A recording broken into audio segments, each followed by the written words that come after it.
country and other countries to try to help to relieve suffering. They try to help to relieve hunger.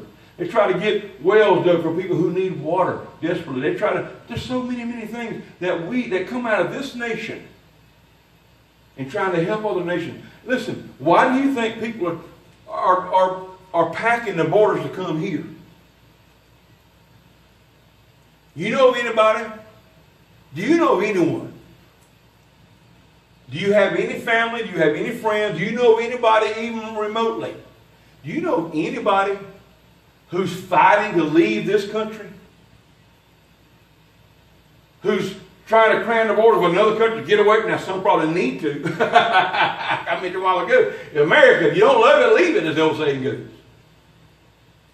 But how many people do you know that's cramming borders of other countries to get away from America? Nobody.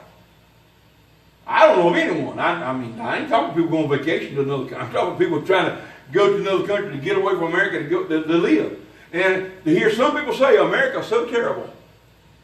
I mean, some people paint a picture, they want to walk on the flag, they want to burn the flag, they want to disrespect the flag, and they paint, somebody told me just a week ago, this left-winger, far left-winger said, this is a racist country. I said, no, it's a country that has racists in it. It's not a racist country. It's a country that has racists in it. And there's a difference. But they want to talk about it and pull down what's so wrong with this country. What's so wrong? We've got problems. We've got a lot of things wrong. But I'm telling you, it's still the best country on this planet to live in.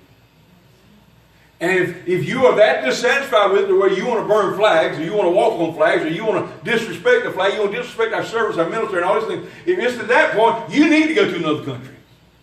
Like I said, go to Iran and pull that mess. Go burn the Iraqi flag and see how far you get. Like I said, you want to get the Mack struck. Somebody be taking you out. They'll be locking your head off. They don't pull any punches at all. They don't show any mercy. Everybody talks about, woe is this country. We just disrespect homosexuals and we don't love the homosexual community and we don't allow this, we don't allow that. I tell you what, you go to Iraq and announce you're a homosexual. In this country, you can announce it and nobody's going to do anything to you much.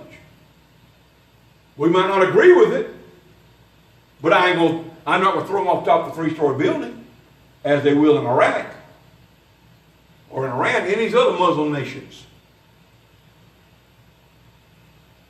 But yet, we're such a terrible people.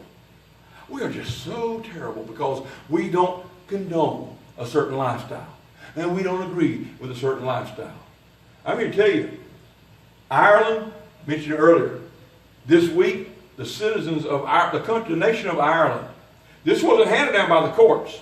Now that's bad enough. Our Supreme Court handed down Roe v. Wade. And at that point, most Americans certainly weren't for it. Now, it might be a different story now. It seems that way sometimes. I still think most Americans are anti-abortion. I still believe most of them at heart are anti-abortion. It's just that, the abortionists, they scream the loudest. They holler the loudest. They make the most noise and the most ruckus. But in Ireland, it wasn't handed down by the court this past week. Ireland, the people of Ireland voted to legalize abortion. Ireland, abortion has been illegal up this past week. They voted to legalize abortion up to the 8th month.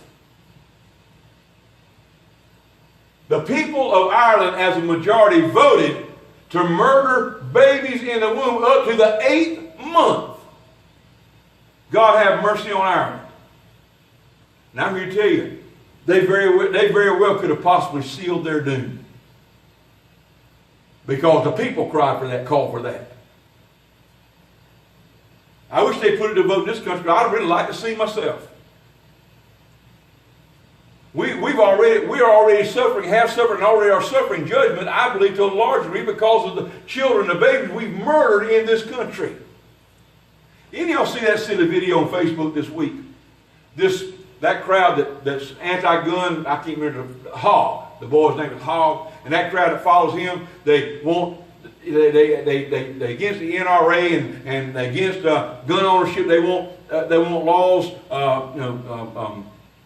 They want laws passed to restrict gun ownership, things like that. Anti-gun and all that stuff. Any of y'all see that video where they were in Publix? I know Bonnie saw it. They were in a Publix supermarket. Any of y'all see that?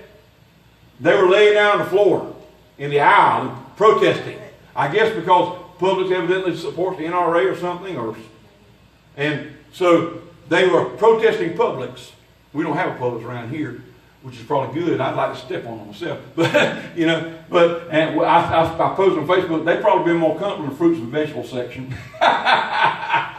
but actually, really, they were laying down in the aisles in the Publix grocery store, protesting the NRA. Just lay on the floor, holding up their little signs, acting like idiots. I don't know if they were really acting. They were being idiots. And then they started chanting, "Hey, NRA, how many kids have you killed today? Hey, NRA, how many kids have you killed?" That's what their chant was. Well, if I'd been there, I could have answered that chant with a big fat zero. The NRA ain't killed no kids. The NRA has not killed one solitary kid, which shows the extent of some of their ignorance. It shows the extent of the left when they actually don't want to hear statistics and facts and truth. But they were chanting that. My chant would have been this: Hey, Planned Parenthood, how many kids have you killed today? In which the answer is a resounding several thousand.